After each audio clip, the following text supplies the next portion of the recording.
But Stephen is different. He is the famous second generation in the literary and entertainment world, and he hasn't felt a shortage of money since he was born. Irvin Jones didn't want to offend Stephen or break the rules, so he winked at Charlie. Charlie had seen Irvin Jones's hint a long time ago, but he ignored it and said faintly, "No." Irvin Jones was really helpless, so he could only sit on the ground and hum, so as not to be vented by Mr. Stephen again. "Look at you waste."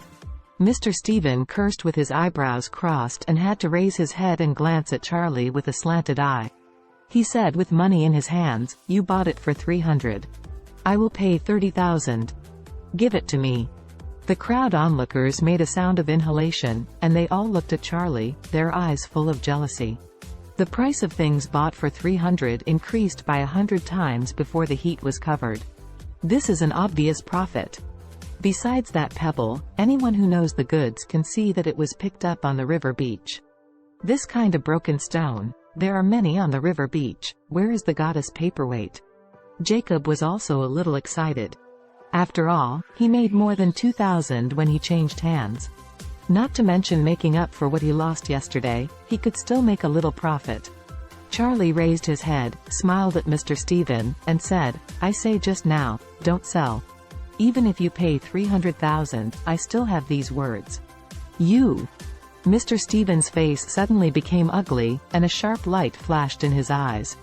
There were crowds all around. Charlie flatly refused in public. Didn't this make him ashamed? "Turtle. You want to have trouble with me, right?" Stephen sneered fiercely. "Don't ask me, in this antique street, which one of the things that Stephen likes can't be bought. Today you have to sell, and if you don't, you still have to sell." After Stephen finished speaking, he waved his hand behind him. The bodyguards suddenly hauled and surrounded Charlie. The crowd around him also changed color. Even Jacob was stunned. The Chin family in Orus Hill? That is a wealthy and distinguished family, even more prominent than Gerald's family. No wonder Mr. Stephen spends 9,000 to buy a counterfeit chicken cup. He doesn't feel distressed at all. People don't care about money at all. If it is genuine or not, he just buys it for fun. Several bodyguards surrounded Charlie, aggressively. Jacob was afraid of things, so he winked at Charlie and asked him to quickly bring things to Mr. Stephen. Charlie looked faintly, glanced at the surrounding bodyguards, and said, "I'm still saying that, don't sell. If you want to take advantage of the situation, I can only tell you, my things, no one can take away. It won't work for you as well." "What's wrong with me?" Stephen looked arrogant and raised his chin to scold. "I tell you, I am the king of heaven. You, a turtle who wants to fight with me, are impatient." Seeing Stephen's arrogance, the surrounding crowd held their breath, thinking, this Charlie dared to confront Stephen, this is a big loss. Charlie still had a calm face and smiled. "I think you are also in the antique industry. Have you ever thought about what is most particular about the antique industry?" Stephen asked coldly, "What is the most important thing?" Charlie laughed and said, "Of course the most peculiar thing is the rules. After that, raise the volume a bit and say loudly, antiques are first come, first served, and I'll be there. Who else will do business with you in this industry tomorrow?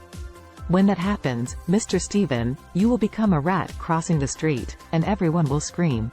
As soon as he finished speaking, Stephen was stunned. A flash of anger flashed across his face.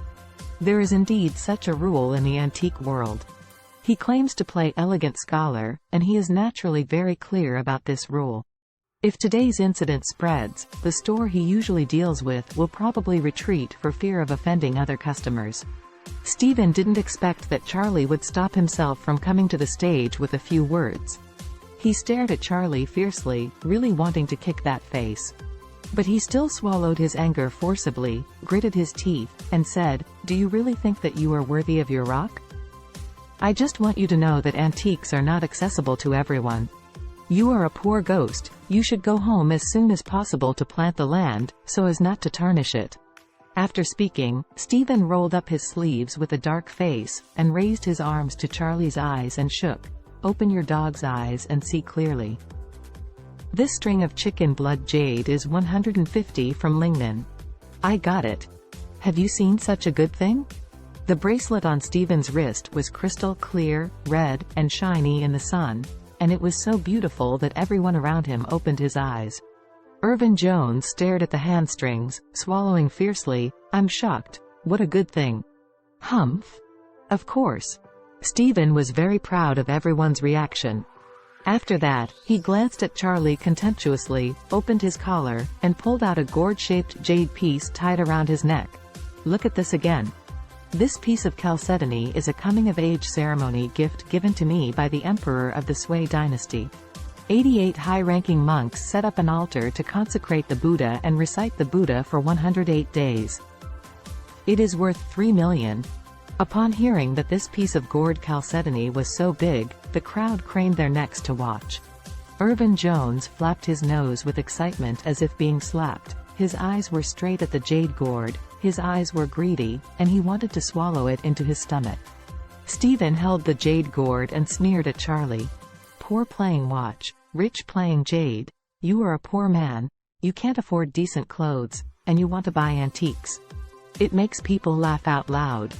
His tone was ironic, and the surrounding crowd looked at Charlie from time to time.